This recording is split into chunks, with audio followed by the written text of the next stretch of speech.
কারখানার গেটটা এখনো বন্ধ। একটা বিশাল লোহার গেট, যার ওপারে ৩৫,০০০ মানুষের স্বপ্ন আটকে আছে। যেখানে একদিন সেলাই মেশিনের টকটক শব্দে সকাল শুরু হতো, আজ সেখানে নীরবতা আর অজানা ভয়।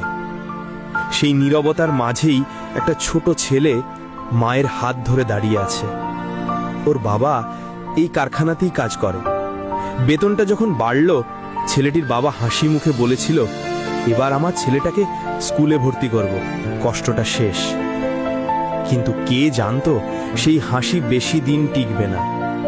একটা গুজব, একটুখানি উত্তেজনা আর কিছু ভুল বোঝাবুঝি, সেই আগুনে জ্বলে গেল হাজারো পরিবারের শান্তি।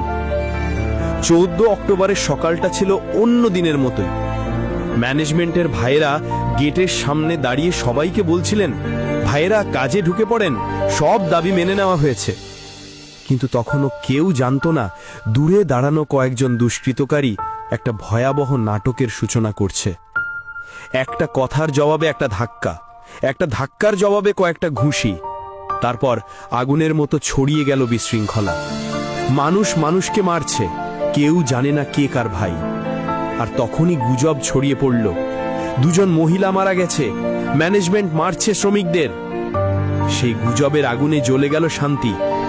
যে কারখানায় একসাথে ইফতার হতো, যেখানে ঈদ বোনাসের দিনে হাসির বন্যা বয়ে যেত, সেই জায়গায় আজ ভয়, রক্ত আর কান্না।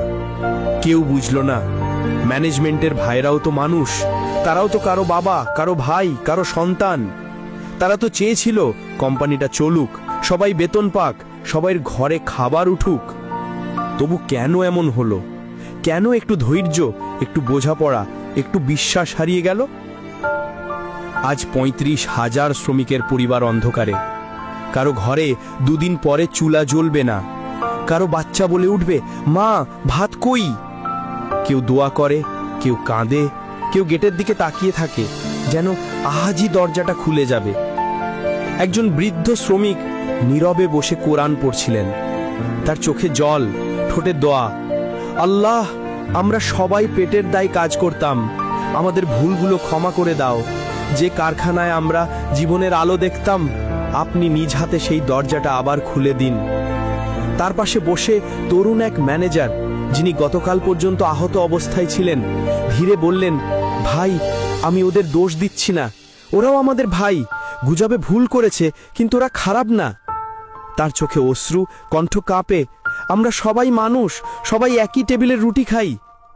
তখন মনে হয়, এই লড়াইটা শ্রমিক বনাম মালিকের না, এই লড়াইটা ছিল ভুল বোঝাবুঝি আর গুজবের বিরুদ্ধে।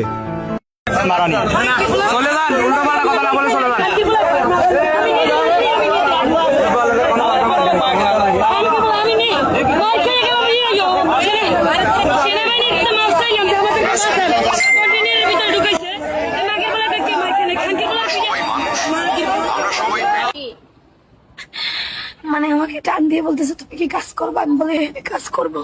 এটা হলো আইডি কার্ড গলায় দিয়ে আসো, এইটা বলে আমাকে মেন রোড থেকে টাইনে 2-3 জনের ভিতরে ঢুকিয়ে বলে এইটা হচ্ছে মেন কালপিট, ওকে আগে ধরো। তারপরে কমপ্লেক্সে যে ম্যাডাম শর্মিলা ম্যাডাম আমার সুন্দরে শুয়ে ফেলছে। এখন সবাই একটাই প্রার্থনা করে, হে আল্লাহ, আমাদের ভুল বোঝাবুঝি মাফ করে দাও, আমাদের এই কারখানাটা আবার খুলে দাও, এই ৩৫,০০০ পরিবারকে আবার হাসতে দাও।